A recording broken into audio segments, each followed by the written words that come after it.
कांग्रेस प्रवक्ता सुरेंद्र राजपूत ने कहा, राजद नेता तेजस्वी यादव द्वारा खुद को भाजपा गठबंधन का मुख्यमंत्री पद का चेहरा घोषित करने पर कोई भ्रम नहीं होना चाहिए। भाजपा गठबंधन में किसी प्रकार की एक तरफा घोषणा नहीं हुई है। पूरा गठबंधन एकजुट है और तेजस्वी यादव के साथ खड़ा है। वो बिहार की राजनीति में महागठबंधन और भाजपा गठबंधन दोनों के सबसे बड़े नेता के रूप में उभरकर सामने आए हैं। तेजस्वी यादव हमारे गठबंधन की शक्ति, दिशा और उम्मीद का प्रतीक हैं। वो बिहार की जनता की आकांक्षाओं को सबसे मजबूती से व्यक्त करते हैं। इंडिया गठबंधन में एक तरफा घोषणा कोई नहीं होती है। पूरा इंडिया गठबंधन तेजस्वी यादव जी के साथ में है। तेजस्वी यादव जी बिहार के सबसे बड़े नेता हैं महागठबंधन के, इंडिया गठबंधन के। इसलिए पानी में लाठी कोई ना मारे। भारतीय जनता पार्टी के लोग और उनके सहयोगी लोग जिस तरीके से हमारे गठबंधन में मीन मेख निकालने की कोशिश कर रहे हैं, जिस तरीके से पानी में लाठी मारने की कोशिश कर रहे हैं, उनका ये षड्यंत्र, उनकी ये साजिश सफल नहीं होगी। तेजस्वी यादव जी हमारे गठबंधन के सबसे बड़े नेता हैं, सबसे उदयीमान चेहरा हैं। एनडीए जरूर बताए, भारतीय जनता पार्टी जरूर बताए कि भारतीय जनता पार्टी में वहां का नेता कौन है। नीतीश कुमार जी अचेत अवस्था में पड़े हुए हैं। भारतीय जनता पार्टी के 90% नेता कहते हैं चुनाव बाद मुख्यमंत्री पद तय होगा। एक दो नेता कहते हैं नीतीश कुमार होंगे, नीतीश कुमार कहते हैं कि हम होंगे, चिराग पासवान कहते हैं कि हम होंगे, जीतन राम मांझी अपने लिए लगे हुए हैं। एनडीए के लोग और भारतीय जनता पार्टी के नेता ये जरूर बताएं कि एनडीए में सर्वमान्य नेता कौन है। इंडिया गठबंधन में सर्वमान्य नेता तेजस्वी यादव हैं। केंद्रीय मंत्री जेपी नड्डा ने कहा, गणेश उत्सव के अवसर पर मुंबई आना मेरे लिए अत्यंत सौभाग्य की बात है। आज मुझे मन की बात सुनने का अवसर भी प्राप्त हुआ। हम सब जानते हैं कि भगवान गणेश विघ्नहर्ता हैं और हमें बुद्धि तथा विवेक प्रदान करते हैं। इस पावन पर्व पर मुंबई आकर गणपति बप्पा के दर्शन करना मेरे लिए अविस्मरणीय अनुभव है। गणेशोत्सव केवल धार्मिक आस्था का प्रतीक नहीं बल्कि समाज में एकता, भाईचारे और सकारात्मक ऊर्जा का भी संदेश देता है। मैं प्रार्थना करता हूं कि गणपति बप्पा सबके जीवन से विघ्न दूर करें। गणेश उत्सव पर मुझे मुंबई आने का सौभाग्य मिला है।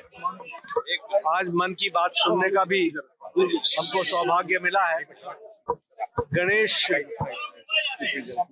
भगवान हम जानते हैं कि हमें बुद्धि देते हैं और विघ्न को हरते हैं। ऐसे विघ्नहरी गणेश जी महोत्सव में मुंबई आना मेरे लिए सौभाग्य की बात है और आज मुझे यहाँ दर्शन करने का सौभाग्य मिला है। हम जानते हैं कि गणेश जी हमें नई स्फूर्ति, नई ऊर्जा, नई उमंग, नई ताकत देते हैं और उस उमंग ताकत के साथ साथ हमने मनोकामना की है कि जिस तरीके से बाल गंगाधर तिलक जी ने गणेश जी को घर से सार्वजनिक स्थान पर पूजन के लिए प्रेरित किया और यह सार्वजनिक उत्सव के रूप में मनाने का तय किया, यह आजादी की लड़ाई से बहुत प्रेरणा देने वाला और जुड़ने वाला आंदोलन के रूप में स्थापित हुआ। ये हमारे लोकमान्य बाल गंगाधर तिलक जी ने किया था 1893 में, 1893। 133 वर्ष हो गए। आज मैंने मनोकामना की है कि प्रधानमंत्री मोदी जी के नेतृत्व में जिस तरीके से हम आत्मनिर्भर भारत, स्वदेशी से युक्त भारत, समर्थवान भारत, सुरक्षित भारत, समृद्ध भारत, विकसित भारत, इस ओर हम बढ़ने का प्रयास कर रहे हैं। इसमें गणेश जी का जो विघ्नहरी है वो विघ्न को दूर करें और पूरी ताकत हम सबको दें ताकि हम इस काम को 140 करोड़ का देश मोदी जी के नेतृत्व में विकसित भारत को अर्जित कर सके और सामर्थ्यवान भारत, आत्मनिर्भर भारत, स्वदेशी युक्त भारत बन सके। यही भाजपा सांसद संबित पात्रा ने कहा, आज आयोजित साइकिलिंग कार्यक्रम में सभी आयु वर्ग के 1000 से अधिक लोगों ने उत्साहपूर्वक भाग लिया, जिनमें सबसे अधिक संख्या युवाओं की रही। मैंने भी स्वयं इस कार्यक्रम में भाग लिया और लगभग 2-3 किलोमीटर तक साइकिल चलाई। ये केवल एक खेलकूद का आयोजन नहीं बल्कि स्वास्थ्य, पर्यावरण और जागरूकता को बढ़ावा देने का प्रयास है। हमारी योजना है कि इस पहल को निरंतर जारी रखा जाए ताकि अधिक से अधिक लोग फिटनेस और स्वच्छ वातावरण के महत्व को समझें। ऐसे आयोजन समाज में ऊर्जा और सकारात्मकता लाते हैं। देखिए, आप सभी जानते हैं कि 29 तारीख को राष्ट्रीय खेल दिवस था। मेजर ध्यानचंद जी को याद करके हमने नेशनल स्पोर्ट्स डे मनाया था। यशस्वी प्रधानमंत्री माननीय नरेंद्र मोदी जी ने भारतवर्ष से ये आह्वान किया था कि सभी सांसद अपने अपने क्षेत्र में क्रीड़ा को प्रोत्साहन दें, खेल को आगे बढ़ाएं। खेलो इंडिया और फिट इंडिया के अंतर्गत हम अपने क्षेत्र के खिलाड़ियों को प्रोत्साहित करें और अपने खेल में खेलों को भी प्रोत्साहित करें। उसी के अंतर्गत संडेज ऑन साइकिल, आज रविवार है, आप देख सकते हैं कि किस प्रकार से लगभग पूरी लोकसभा क्षेत्र में 1000 से अधिक हमारे बंधु, खास करके युवा वर्ग हैं और इसमें हर वर्ग के लोग हैं, सभी ने साइकिलिंग में आज भाग लिया है। मैं खुद साइकिल में आया हूं। हमने 2-3 किलोमीटर साइकिलिंग किया है, आगे भी जाने वाले हैं साइकिल में।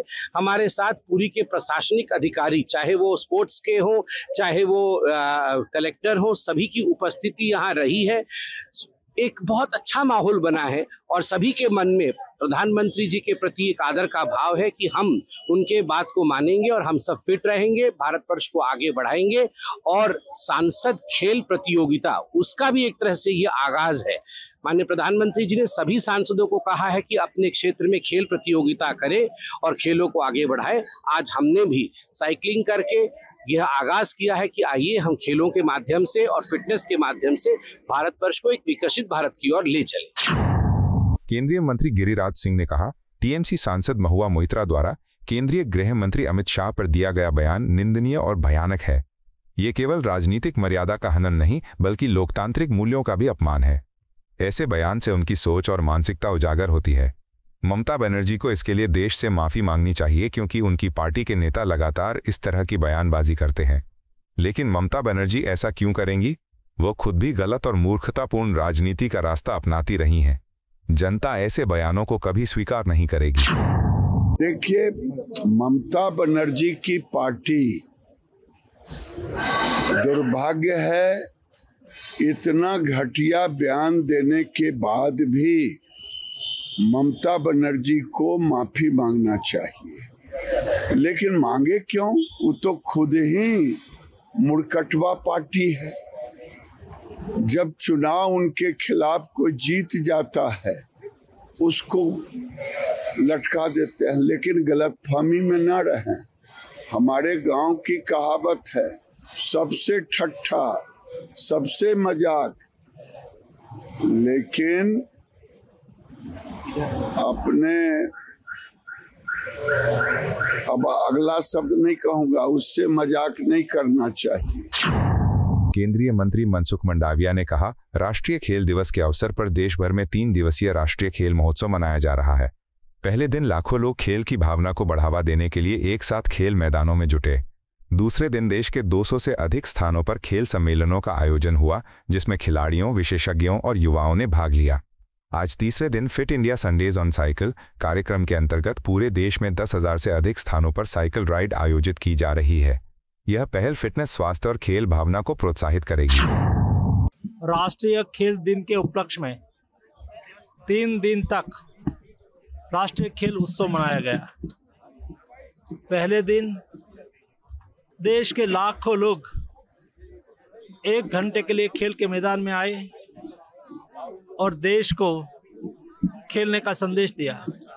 दूसरे दिन देश में 200 से अधिक स्थानों पर school level, college level, university level, सरकार के द्वारा स्पोर्ट्स कॉन्क्लेव का आयोजन करा गया, जिसमें भारत खेलो नीति और स्पोर्ट्स गवर्नेंस बिल पर विस्तृत चर्चा करी गई।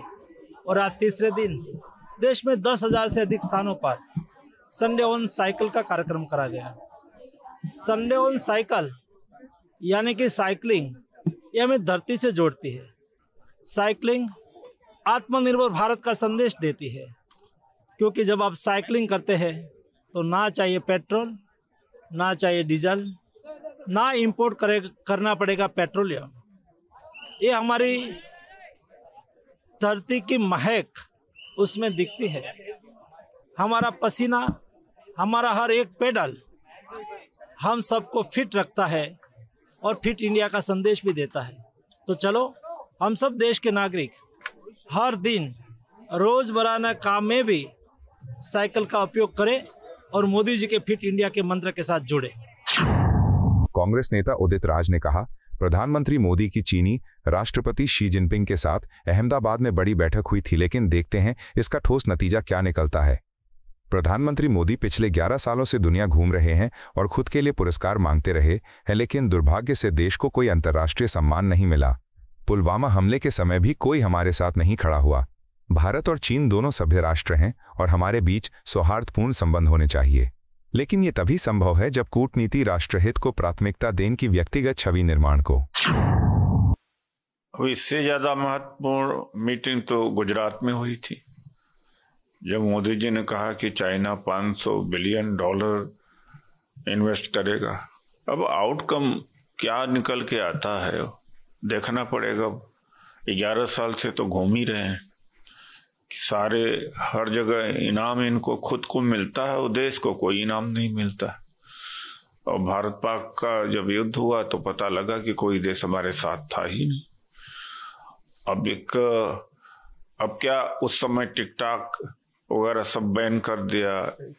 यहाँ के मीडिया में हेडलाइन मैनेजमेंट होने लगा कि ड्रैगन थर्राया।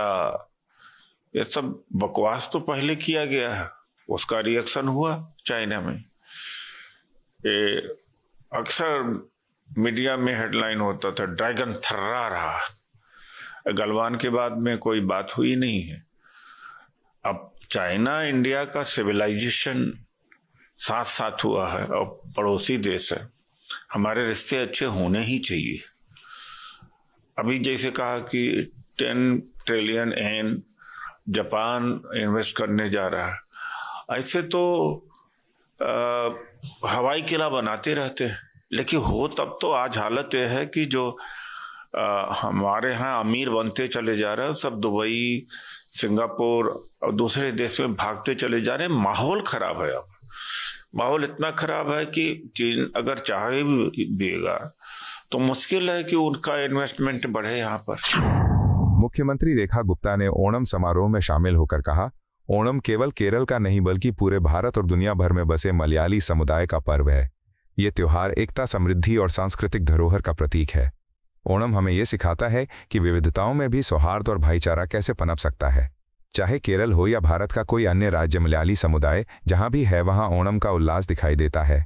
मैं सभी को ओणम की हार्दिक शुभकामनाएं देती हूं और प्रार्थना करती हूं कि ये पर्व सभी के जीवन में खुशियां और समृद्धि लेकर आए। केरल का ये बहुत ही प्यारा उत्सव आज देश भर में, विश्व भर में मनाया जा रहा है, क्योंकि आज मलयाली समाज पूरे विश्व में है, सिर्फ भारत में नहीं, पूरे वर्ल्ड में।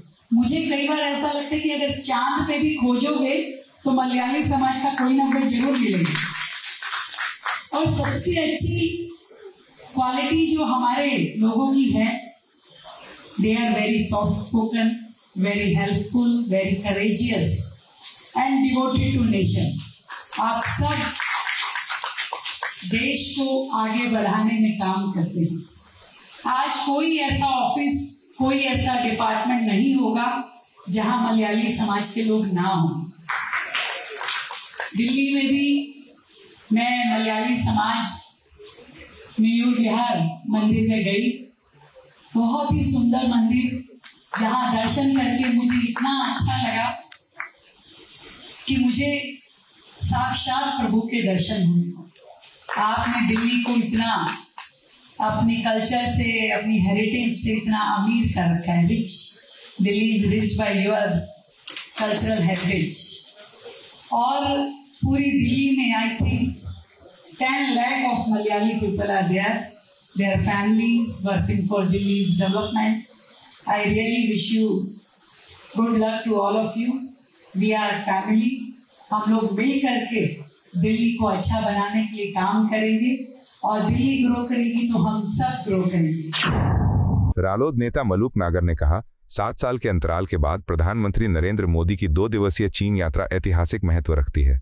ऐसे समय में जब अमेरिका के पूर्व राष्ट्रपति ट्रंप ने टैरिफ लगाकर भारतीय किसानों और व्यापारियों को प्रभावित किया, तब ये चीन यात्रा नई संभावनाओं और नई गति का प्रतीक बनी है। प्रधानमंत्री मोदी के नेतृत्व में भारत न केवल चुनौतियों का सामना कर रहा है बल्कि उन्हें अवसर में बदलने की क्षमता भी दिखा रहा है। ये यात्रा साबित करती है कि भारत वैश्विक मंच पर मजबूती से आगे बढ़ रहा है और आगे भी बढ़ता रहेगा।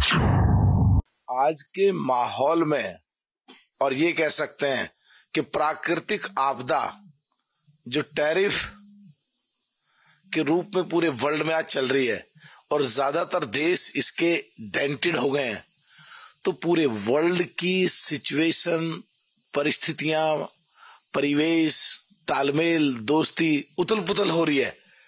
और ऐसे में जब यूएस ने टैरिफ लगाया और हमारे देश के किसान, पशुपालक और छोटे व्यापारियों पर हमला करा, तो हमारे देश के प्रधानमंत्री ने जो पूरे वर्ल्ड में एक नए समीकरण पैदा करे हैं, जापान, रशिया, चाइना, ब्राजील और 40 के करीब देश जो डेंटेड है, एक नई हलचल और एक नए हालात पैदा हुए हैं। और उसमें चाइना ने जिस तरह रेड कारपेट बिछा के मोदी जी का स्वागत करा है और जो नए समीकरण बदले हैं, जिसकी वजह से यूएस के जो संस्थाएं हैं उनके जो बयान आए हैं, यूएस के कोर्ट ने जो डिसीजंस दिए हैं, उससे ऐसे लगा है कि ऐतिहासिक दौरा, ऐतिहासिक क्षण, ऐतिहासिक समय है जो आने वाले समय में 40 के करीब डेंटेड टैरिफ टैक्स से दूसरे देशों में जो एक्सपोर्ट खुलेगा और जो फिर नेगोशिएशंस अभी चल रही हैं हमारी यूएस के साथ बंद नहीं हुई, हम बड़े शालीनता से कर रहे हैं, वहां भी जो व्यापार खुलेगा। तो इसमें प्राकृतिक आपदा में भी अवसर मोदी जी ने ढूंढ के निकाल लिया है और ऐसा लगता है कि आने वाले समय में देश और ताकतवर होके उभरेगा। मोदी जी की लीडरशिप भी वर्ल्ड में ताकतवर होके उभरेगी। देखिए, जो जीडीपी की जो ग्रोथ है और जो वर्ल्ड में सब देशों को झटका लगने की बात कहीं सोची जा रही थी, तो हमारे पास रिजर्व में एक ऐसा डाटा आंकड़े आए हैं कि एक आध महीने जब तक सेटल होगा उसको भी बहुत बैलेंस करके आराम से निकल जाएंगे। और एक संकेत है पूरे वर्ल्ड के सभी कंट्रीज को कि हमारी जीडीपी ग्रोथ आज के माहौल में भी ऐसी है कि आओ और हमारे देश में इन्वेस्ट करो और बढ़िया ग्रोथ का फायदा उठाओ। उनको भी फायदा होगा, हमारे देश को भी फायदा होगा और ऐतिहासिक क्षण है। इसीलिए जो कांग्रेस के तत्कालीन 2004 से 2014 के प्रधानमंत्री मनमोहन सिंह ने करा था कि हमारे देश की चौथी अर्थव्यवस्था 2040 तक होगी, इसी का प्रूफ है कि हमारी अर्थव्यवस्था चौथे नंबर की 2025 में ही हो गई है और तीसरे की तरफ लगातार बढ़ेंगे। भाजपा नेता दिलीप घोष ने कहा, राहुल गांधी की अगुवाई में चल रही मतदाता अधिकार यात्रा 1 सितंबर को समाप्त हो रही है और वो चाहते हैं कि सभी विपक्षी दल इसमें शामिल होकर एकता का प्रदर्शन करें। लेकिन असलियत ये है कि ये केवल लोगों को गुमराह करने का एक प्रयास है। तृणमूल कांग्रेस बिहार क्यों जाएगी? ममता बनर्जी भली भांति जानती हैं कि ये यात्रा जनता का ध्यान भटकाने और राजनीतिक स्वार्थ साधने का तरीका है। विपक्षी दलों की ये तथाकथित एकता टिकाऊ नहीं है क्योंकि इनके बीच विचारधारा और नेतृत्व पर गहरी दरारें मौजूद हैं। देखिए, ये जो इंडी जोट है और दूसरे अलायंस है, चुनाव आते ही थोड़ा एक्सरसाइज करते हैं लोग, लेकिन फिर अपना अपना अलग हो जाते हैं। यहाँ भी वही होगा। बिहार में चुनाव है, राजीव गांधी चाह रहे हैं कि सबको ला करके एकजुटता दिखाए, विरोधियों को थोड़ा, विपक्ष का जो बीजेपी का वोटर और सामान्य जनता को भ्रमित करें। लेकिन बिहार में टीएमसी का क्या है, क्यों जाएंगे? एसएससी का कल जो अयोग्य प्रार्थी लोग हैं उन लोगों का लिस्ट निकाला गया है। इससे राज्य में हड़कंप मची है, जहाँ पर जगह जगह प्रतिवाद हो रहा है, जो कि बोल रहे हैं कि हम लोग परीक्षा दे के पास है, फिर भी हम लोगों का नाम दागी में आया है। नहीं, देखिए, योग्य की जो बात हो रही है यहाँ परीक्षा में, जो लोग प्रॉपरली परीक्षा में बैठ करके पास करके नौकरी में आए हैं उनका तो जायज है, लेकिन ऐसे भी 8-10 हजार लोग हैं जो बिना परीक्षा के केवल पैसा देके या तो किसी नेता का नजदीकी हैं, रिश्तेदार हैं, तो इसलिए उनको नौकरी मिला है। इन दोनों को अलग करना पड़ेगा और सरकार के पास सब कुछ होते हुए नहीं कर रही, क्योंकि इससे जो सैकड़ों करोड़ रुपया लेन देन हुआ है और उनके नेता इसमें इन्वॉल्व है, तो उनको बचाना चाहते हैं, इसलिए नहीं चाह रहे हैं। लेकिन कोर्ट अगर चाहेगा तो सारा कुछ तथ्य है, उसमें से काम हो सकता है, नहीं तो लेंदी हो रही है। अभी अक्टूबर से इन सारी लोगों को तनख्वाह बंद हो जाएगा, कोई स्कूल नहीं जाएगा। ये जो बंगाल की हजारों स्कूल है वो बंद हो जाएगी। तो यहाँ की जो स्टूडेंट है, आम जनता की जो बच्चे हैं जो पढ़ते हैं सरकारी स्कूल में लाखों संख्या में, इनकी भविष्य क्या होगी, ये कहाँ जाएंगे? इसके बाद सरकार को सोचना चाहिए। वो अपने कैडर को बचाने में लगे हैं, लेकिन यहाँ की जनता की भविष्य क्या होगी? आखिर तक तो प्रधानमंत्री मोदी पहुंचे हैं चीन, वहाँ के 7 साल बाद प्रधानमंत्री पहुंचा है वहाँ पर, तो नेता बोलेंगे। नहीं, जो बड़े देश है आज वो व्यावसायिक दृष्टि से एकजुट हो रहे हैं, सबको आर्थिक हित सुरक्षित करना चाहते हैं और भारत जैसा एक आज महाशक्ति के रूप में उभरा है। 1,145 करोड़ जनता, इतनी बड़ी मार्केट है, सब देश चाहता है कि यहाँ की बिजनेस करें, यहाँ फैक्ट्री लगाएं, तो इसका भी लाभ हमें लेना चाहिए। प्रधानमंत्री की जो इमेज है, देश में जो प्रशासनिक स्वच्छता है, इससे सारा दुनिया का कंपनी और देश यहाँ आ रही है, सैकड़ों हजारों कंपनी आ चुकी है, लाखों करोड़ों रुपया इन्वेस्टमेंट की आश्वासन आ रही है। तो मुझे लगता है कि एक बहुत बड़ा सुनहरा मौका है भारत के लिए। माननीय प्रधानमंत्री जी ने उसका लाभ उठा करके इतने सारे बड़े बड़े देशों में जाके वहाँ राष्ट्राध्यक्ष से बात करके भारत की जो परिस्थिति है आज अनुकूल, वो समझा रहे हैं। केंद्रीय राज्य मंत्री रवनीत सिंह बिट्टू ने कहा, प्रधानमंत्री मोदी की 2 दिवसीय चीन यात्रा बेहद महत्वपूर्ण है। अगर पूरी दुनिया एक तरफ खड़ी हो और भारत तथा चीन दूसरी तरफ एक साथ खड़े हों तो मुझे विश्वास है कि कोई भी ताकत उनके सामने टिक नहीं सकती। इस यात्रा ने दोनों देशों के बीच सहयोग और आपसी समझ को मजबूत करने की दिशा में आशा की नई किरण जगाई है।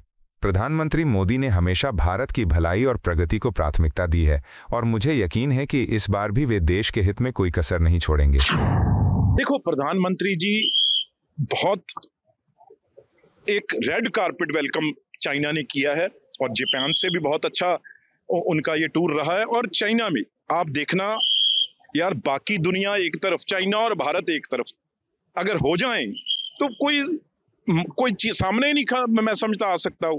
तो वो आशा की किरण इस जो 2 दिन के दौरे में चाइना और इंडिया की है, तो मेरी ख्याल से भारत के लिए प्रधानमंत्री जी कोई भी कमी नहीं छोड़ेंगे और बहुत अच्छी और बहुत हमारे लिए फेवरेबल ये जो भी डिसीजन होंगे और बहुत आशा से इस टूर को हम देख रहे हैं। आपको यह वीडियो पसंद आया हो तो इसे लाइक करें, हमारे चैनल को सब्सक्राइब करें।